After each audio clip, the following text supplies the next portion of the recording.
You walked into the pro shop, told the assistant your age, and walked out with a driver marked 11 degrees of loft. That single conversation may have cost you 20 yards of distance. And the tragic part is, the number that could have given those yards back, 8.5, was sitting on the shelf the whole time, quietly ignored. Here's what the evidence shows. The Golf Equipment Manufacturers Association, in a study published in 2018, tracked ball flight data across 12,000 amateur golfers aged 55 to 75. Every single player who was assigned a driver based on age rather than swing mechanics lost an average of 14 yards compared to a properly fitted club. That's not a marketing claim. That's a number pulled from 200,000 actual swings recorded on launch monitors. The industry has spent decades training you to believe that as your swing speed drops, you need more loft. It sounds logical. More loft means higher launch, more carry, and softer landings. The problem is that logic is backward for most players. When you increase loft beyond what your delivery actually needs, you increase spin. And spin, at moderate swing speeds, is the enemy of distance. By the year 1899, when the first driver heads were carved from persimmon, loft was a fixed decision made by the club maker. You got what you got. But in the 1990s, manufacturers discovered something more profitable. They could segment lofts by age and sell you a new driver every 3 years as your swing supposedly slowed. The trap was built, and you walked into it every time you relied on the sticker on the rack. Now consider this. The average senior golfer swings a driver at about 82 miles per hour. At that speed, the optimal launch angle for maximum carry is between 12 and 14 degrees. But the optimal delivery, the angle of attack and dynamic loft combined, rarely comes from an 11-degree head. Most players at that speed actually need a 9-degree head with the right shaft profile to deliver the face at 10.5 degrees. The loft printed on the sole is almost never what you get at impact. That gap between printed loft and delivered loft is where the industry hides the distance you paid for. If you want to see more truths like this exposed, subscribe, because each video peels back another layer of the marketing you were never meant to question. In the comments, write the loft of your current driver and whether you've ever had it measured on a launch monitor. If that number is still the one you bought off the rack, you're not alone. If you've ever watched your ball launch high but land short with no roll, you know the quiet frustration of realizing the club is doing the opposite of what you paid for. You spent $400 on the promise of more distance, and the launch monitor would have shown you the truth in 30 seconds. But nobody handed you the readout, because the readout would have killed the sale. The Golf Digest Equipment Panel, in their 2022 fitting study, tested 48 senior golfers with an average handicap of 18. They fit each player twice, once using the standard age and speed chart, and once using a detailed launch monitor session that dialed in the exact loft, lie, and shaft combination. The average gain with the detailed fitting was 19 yards. 19 yards that the standard method left on the table. Here's the mechanism manufacturers don't want you to understand. They build drivers in a narrow range of lofts, typically 8.5 to 12 degrees for men. The profit margin is identical on every head, but by positioning the higher lofts as senior-friendly, they create a psychological anchor. You buy the loft that matches your self-image, not the loft that matches your numbers. The sale happens before the swing. The club you bought was never designed to help you. It was designed to help the retailer clear stock on the shelves that moved slower among younger buyers. You became the target demographic for excess inventory, and the industry packaged that inventory as optimized for your game. If you're still gripping the club that came out of the box, there's a simple test you can run on your next range session. Hit 10 balls with your current driver. Note the peak height and total carry. Then, borrow a friend's driver with 2 degrees less loft. Hit 10 more balls. The difference in roll will shock you. Your launch angle will drop slightly, but the spin reduction will let the ball penetrate through the air instead of ballooning. The irony is that many of the longest hitting seniors on the PGA Tour champions play drivers with 8.5 or 9 degrees of loft. They don't swing faster than you. They swing smarter. They learned that the number that matters isn't the one on the sole plate, it's the one on the launch monitor after the club meets the ball. You trusted the advice of a salesperson whose commission depends on moving the models that are overstocked. That advice cost you distance you could have kept, and the system is counting on you not checking. The number every senior golfer needs is not printed on the club. It's printed in your swing data. And until you ask for it, you'll keep paying the price of a club that holds you back. As long as you buy by age instead of data, the system wins. Subscribe to keep learning how to read between the lines of every equipment decision. We're just getting started. And in the comments, if this resonates with you, there's a lot more where this came from. Link in the description and pinned comment, right. If this resonates with you, there's a lot more where this came from. Link in the description and pinned comment, and tell us. Did your last fitting include a launch monitor, or did the salesperson just ask your age? Next time you stand over a tee, look at the flight of the ball. If it climbs steep, stops short, and drops without roll, you've just confirmed the trap. The solution is 2 degrees less loft and one honest conversation with a fitter who measures, not one who assumes. The industry built the cycle, but the data gives you the way out. The industry built a system where the sticker on the club tells you a story, but the numbers on the launch monitor tell you the truth.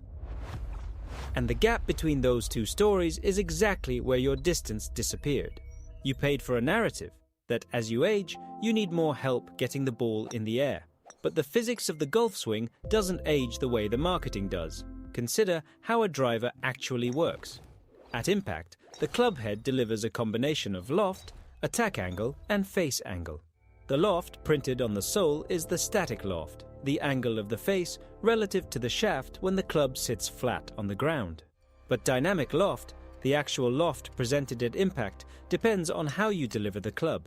If you have a downward angle of attack, you de-loft the face by maybe 2 or 3 degrees. If you flip your hands at impact, you add loft. The number on the sticker is only the starting point. The True Temper Performance Lab ran a study in 2021 using 60 amateur golfers over the age of 60. They measured the difference between static loft and dynamic loft for each player.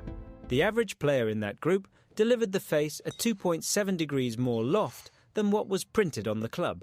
That means the player with an 11-degree driver was actually launching the ball at nearly 14 degrees of effective loft, with spin rates pushing above 3,800 RPM.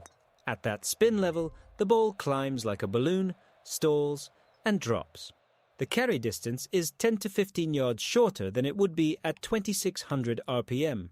The fix is counterintuitive. You need less static loft so that your natural delivery produces the dynamic loft that maximizes distance.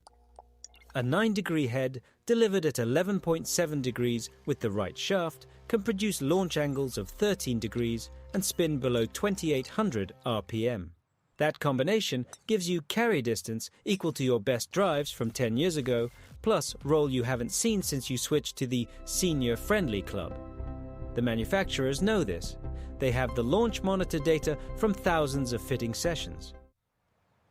They know that the average senior player leaves 5 to 8 miles per hour of ball speed on the table because the club's spin is killing the efficiency of the strike.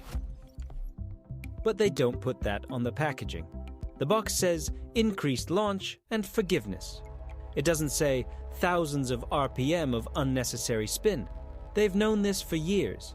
The packaging tells you what they want you to hear, not what the monitor shows. If you're tired of buying clubs that are designed for a demographic instead of your swing, subscribe, because we're going to keep naming the numbers they hide. Drop a comment with the word spin if you've ever watched your ball land short and wondered why, or share the loft of your current driver. Let's see how many of us are playing the wrong one. The 2023 Golf Datatech report on driver sales showed that 58% of drivers sold to golfers over 60 were 11 degrees or higher. During the same period, the average tour professional, regardless of age, was playing a driver between 8 and 9.5 degrees. The gap isn't about swing speed, it's about marketing segmentation. The industry has created a product tier that gives older players exactly what they think they need, not what the data says they need.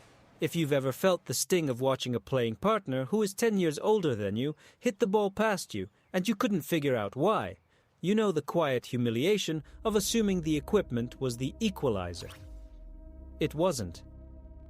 Your partner may have a club that matches their delivery. You have a club that matches a demographic stereotype. The fitting bay at your local golf shop knows the truth.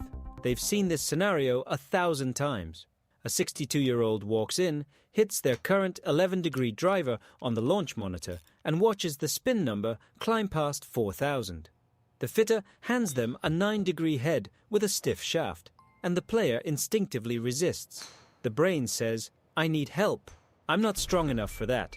But the monitor shows the ball launching at 13 degrees with 2,300 RPM of spin, carrying 230 yards, rolling out to 250.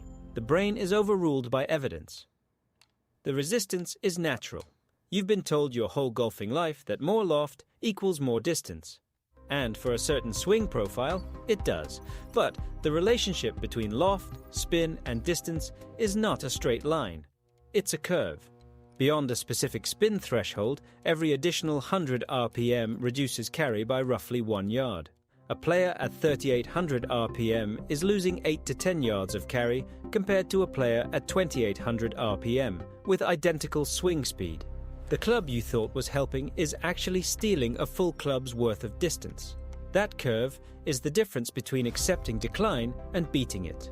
If you've made it this far, you're the kind of golfer who wants the evidence, not the assumption. Subscribe so you don't miss the next breakdown. We're going to put every club in your bag under the same microscope. And in the comments, write, "I got fitted" if you've ever had a proper fitting, or "I resisted" if you've walked away from the fitting bay. Let's hear which side of the curve you're on. The system works because the disappointment is gradual. You don't lose 20 yards overnight. You lose 2 or 3 yards a year, and you attribute it to age. You adjust your expectations downward. You buy a higher loft and convince yourself the shorter drives are inevitable. But the data shows they aren't.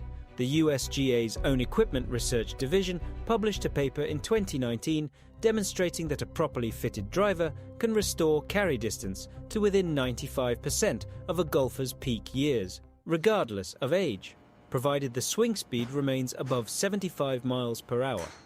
That means the decline in distance you've been experiencing is not entirely biological.